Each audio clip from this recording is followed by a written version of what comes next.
தமிழக அரசுடைய மக்கள் நலத்திட்டங்கள்ல ஸ்டாலின் அவர்கள் பெயரை பயன்படுத்தக்கூடாது அப்படின்னு சென்னை உயர்நீதிமன்றம் உத்தரவிட்டிருக்கிற நிலையில தான் இந்த உத்தரவை எதிர்த்து தமிழக அரசு சார்பில் மேல்முறையீடு செய்யப்பட்டுச்சு.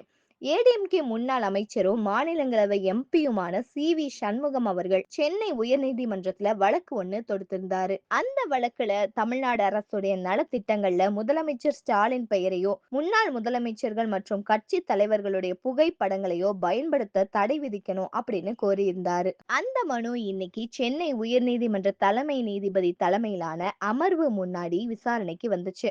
அப்போ தமிழக அரசினுடைய நலத்திட்டங்கள்ல முதலமைச்சர் அவர்களுடைய பதவியையும் புகைப்படங்களையும் பயன்படுத்திக்கலாம். ஆனா முதலமைச்சருடைய தனிப்பட்ட பெயரை பயன்படுத்துறது தவறு. அரசு திட்டங்கள்ல அரசியல் தலைவர்களுடைய பெயர்களை சூட்டுறத அனுமதிக்க முடியாது. அதனாலேயே தமிழக அரசு நலத்திட்டங்கள்ல முதலமைச்சருடைய பெயரையோ முன்னாள் முதலமைச்சர்கள் மற்றும் கட்சி தலைவர்களின் புகைப்படங்களையோ ஆளும் கட்சியின் சின்னம் அல்லது கொடியையோ பயன்படுத்தக்கூடாது அப்படின்னு உத்தரவு பிறப்பிச்சிருக்காங்க. உயர்நீதிமன்றத்துடைய இந்த உத்தரவை தொடர்ந்து தமிழக அரசினுடைய திட்டங்கள்ல இடம்பெற்றுள்ள பெயர்கள் நீக்கப்படுமா அப்படிங்கிற கேள்வி எழுந்திருக்கு. தமிழ்நாட்டுல மு.க. ஸ்டாலின் அவர்கள் தலைமையிலான அரசு உங்களுடன் ஸ்டாலின், மக்கள் நலன் காக்கும் ஸ்டாலின் அப்படின்னு பல திட்டங்களை செயல்படுத்தி வருது. இந்த நிலையில தான் ஹைகோர்ட் உத்தரவை எதிர்த்து தமிழக அரசினுடைய பொதுத்துறை செயலர் ரீட்டா ஹரிஷ் தக்கார் சென்னை ஹைகோர்ட்ல தாக்கல் செஞ்ச மனுல சென்னை உயர்நீதிமன்றத்தினுடைய இந்த உத்தரவை அமல்படுத்தணும்னா ஒட்டுமொத்த திட்டத்தையே நிறுத்தி வைக்க வேண்டியதா இருக்கும். திட்டத்துக்காக செய்யப்பட்ட ஏற்பாடுகளை மாற்றி அமைத்து மறுபடியும் செய்யணும். இதுக்கு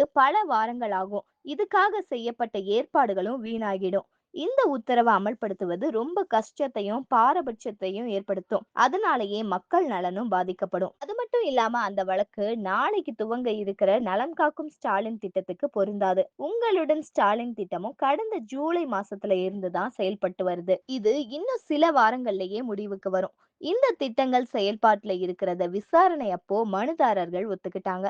திட்டத்துக்கு பயன்படுத்தப்படுற எல்லா பொருட்களுமே முதல்வரின் பேரை வச்சு இருக்கிறனாலயே அதுக்கு எதிரா அவங்க எந்த நேரடி நிவாரணத்தையுமே கேட்கல. அதனாலேயே ஹைகோர்ட்டுடைய இந்த உத்தரவை மாத்தி அமைச்சதோட உங்களுடன் ஸ்டாலின், நலம் காக்கும் ஸ்டாலின் மாதிரியான திட்டங்களை இப்போது இருக்கிற பேர்லயே தொடர அனுமதிக்கணும் அப்படின்னு அந்த மனுல சொல்லப்பட்டிருக்கு. இந்த மனு கூடிய சீக்கிரமே விசாரணைக்கு வரும் அப்படின்னு எதிர்பார்க்கப்படுது. இந்த மாதிரியான லேட்டஸ்ட் அரசியல் அப்டேட்ஸ்லாம் உடனுக்குடனே தெரிஞ்சுக்கணும்னா மறக்காம நம்ம சேனல் ட்ரெண்டிங் டார்கெட்க்கு சப்ஸ்கிரைப் பண்ணி ஷேர் பண்ணுங்க. பாய். தேங்க்யூ.